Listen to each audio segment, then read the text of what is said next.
I got within 3 inches of the exact length of this rope by quickly doing math in my head. So that's pretty good. Hey friends, Tom Wylie here.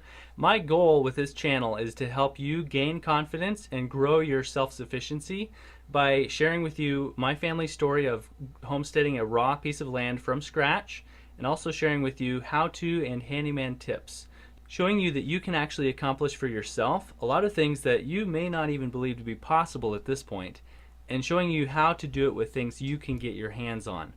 Well, today's video is actually a segment out of a class that I taught a while back where I showed dads and kids how to lift and move huge heavy objects without power equipment or hurting their backs. And it was a great time at that class. I'm actually in the process of rebuilding that class into an online course that will be available sometime in the future. But for now, I wanted to share this piece of it where I show you how you can quickly and easily estimate, using nothing but mental math, the length of a rope, a cable, a wire, anything that can be coiled up and wrapped in a circle. This is applicable in all kinds of realms. I've used it anywhere from if I'm wiring a room, putting in an electrical outlet, and I have a scrap of wire, I can use this to quickly estimate if that wire is long enough to power that circuit or to run to that outlet over there or whatever. It can also be used if you are winching a vehicle and you need to know, do I have enough cable to reach from my vehicle bumper to that tree stump over there? Do I have enough rope to rappel down this rock face? There's all kinds of applications for this. It's quick to learn and even faster to apply. I've also used this when I'm buying used materials or buying materials by the pound. I've bought a lot of wire by the pound, and it's a lot cheaper that way, but sometimes you have to double check to make sure that the price you're paying is actually a deal, especially if you're getting something used.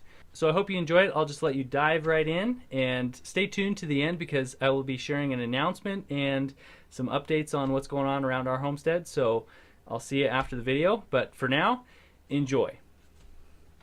How would you like to be able to quickly estimate the length of this item in your head, even if you're terrible at math?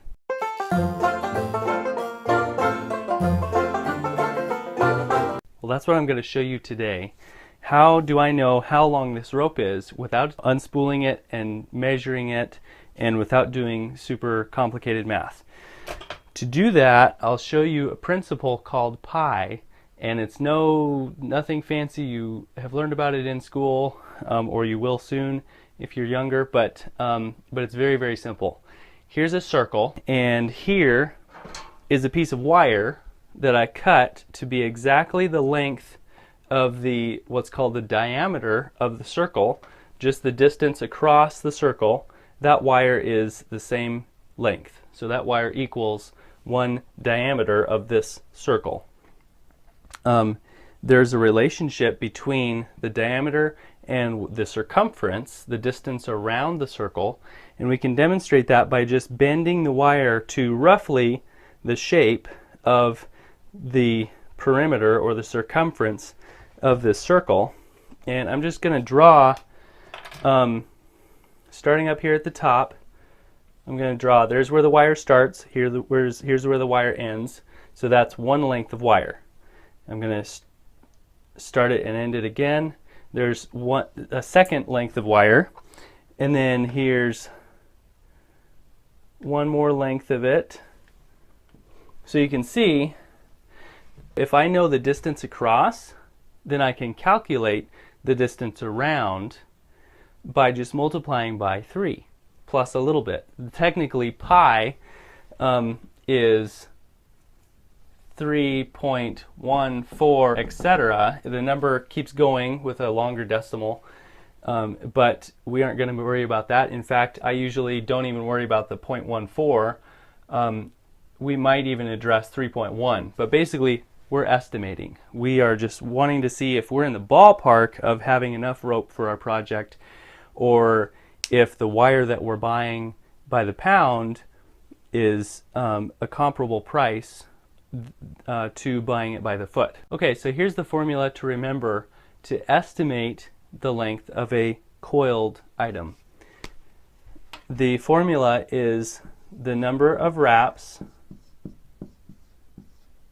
times how close is it to 1 foot across in diameter? Is that 1 foot, or is it 1.5 feet, or 1.25 feet, or 2 feet?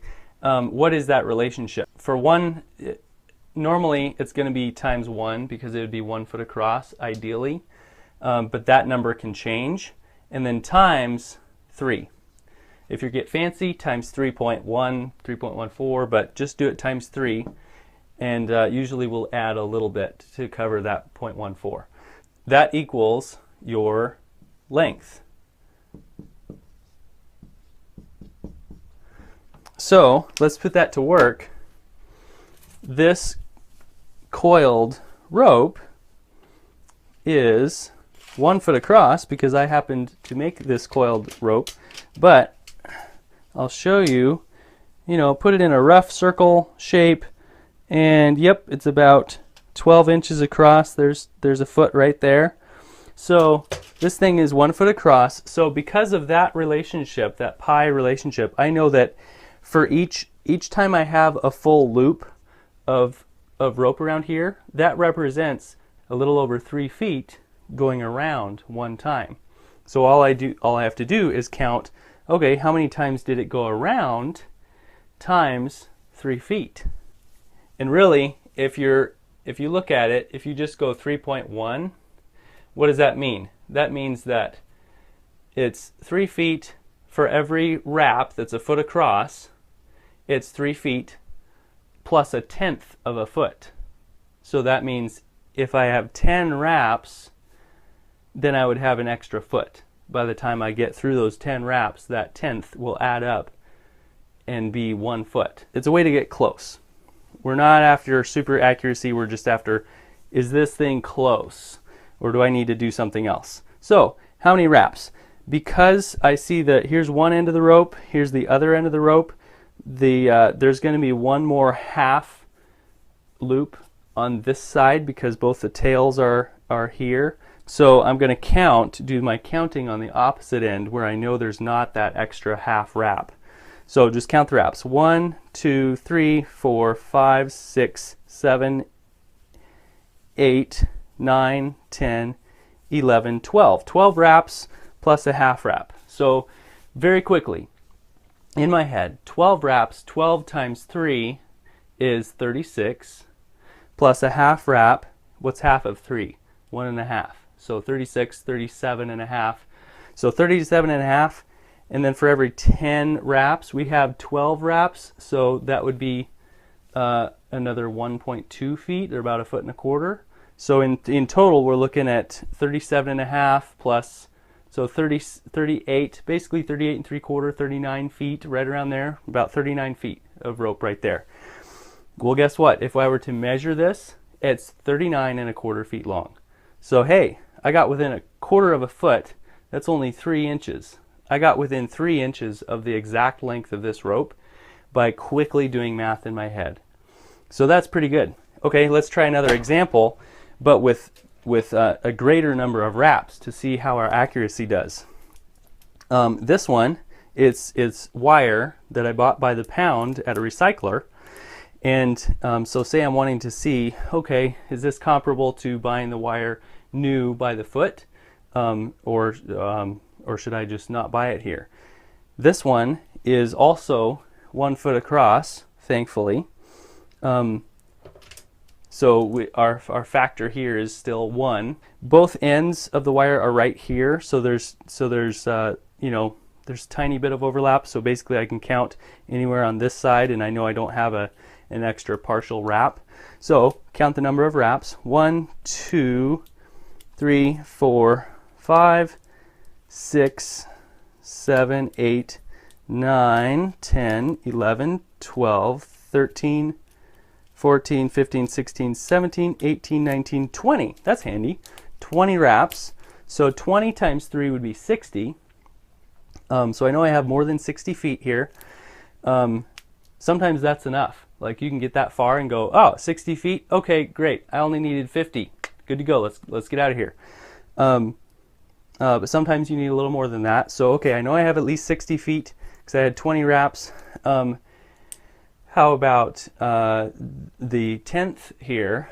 For every 10 wraps, it's an extra foot. So 20 wraps, that'd be 2 feet extra. So 62 feet, maybe add a smidge more, 62 and a half, 63 feet, something like that. If I measured this exactly, it's 62.8 feet. So right between my 62 and a half, 63, it's dead on. Like that is the length of this wire. So that's pretty accurate. What if your wrapped wire, this is a chopped off extension cord, just wire stock basically. What if it's not a foot across? Now what? Well, that's where this part comes in. Let's measure it. Kind of hard when it's in the air like this, but we'll do our best. So I'm going to go like this and suspend it, and then I'll just bring this up until it's about a round shape, a circle. Somewhere close to there. That looks pretty round. If I can get my tape measure to cooperate, it's about 1.5 feet, 18 inches. I'll call that good, 1.5 feet. All right, so all we have to do now is change this number to 1.5. So it's wraps times 1.5, because this is 1.5 feet across the circle. 1.5 times 3. And then to get that extra 10th, in this case, every 10 wraps you have is going to be 1.5 feet, not just 1 feet or 1 foot. So wraps times 1.5 times 3 plus the extra 1.5 feet per 10 wraps you have. So let's count the wraps. Both ends of the wire are here. Here's one end, here's the other end. So our overlap area is here. So anywhere over here is going to be good for counting. So count the wraps. 1, 2, 3, 4, 5, 6, 7, 8, 9, 10 wraps exactly. So 10 wraps, 10 times 1.5, that's 15, times 3 is 15 times 3 is 45, plus the extra 1.5 feet per 10 wraps. Well, we have 10 wraps here, so an extra 1.5 feet, so 45, 46 and a half. 46 and a half feet is our estimate. Well, if I were to measure this, and I did, it was exactly 47.1 feet long. So we were at 46 and a half, so we were only a smidge over 6 inches off in our estimate. So pretty accurate. So that's how you do it. That's how you can estimate quickly in your head with no calculator, no fancy anything. And believe me, I'm not good at math. But I'm able to quickly and pretty accurately estimate lengths when you use this method. I hope you learned something from this video that you can apply to your homesteading efforts.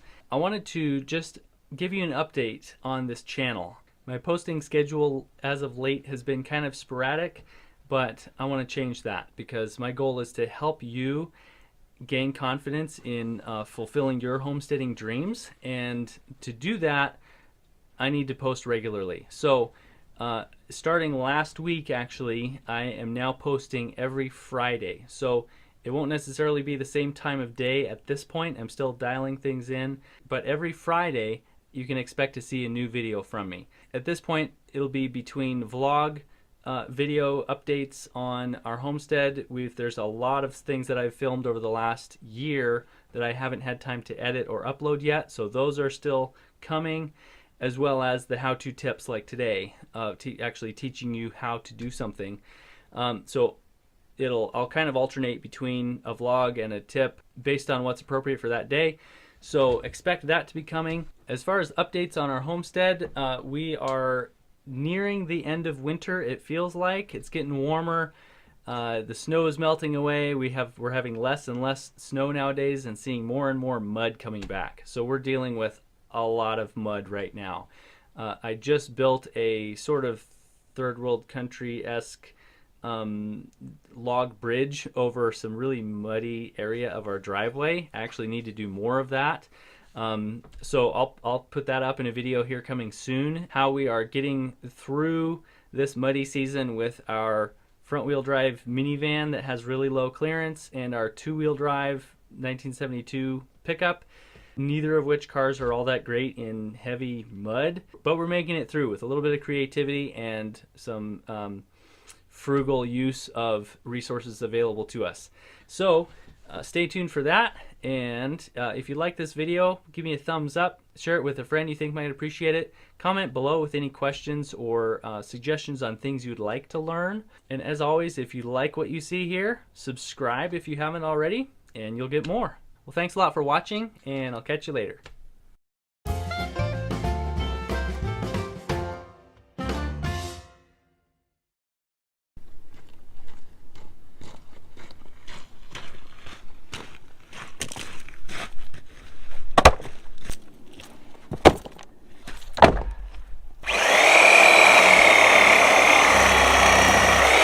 Okay, we have to go kind of fast on this part because it's so soft still.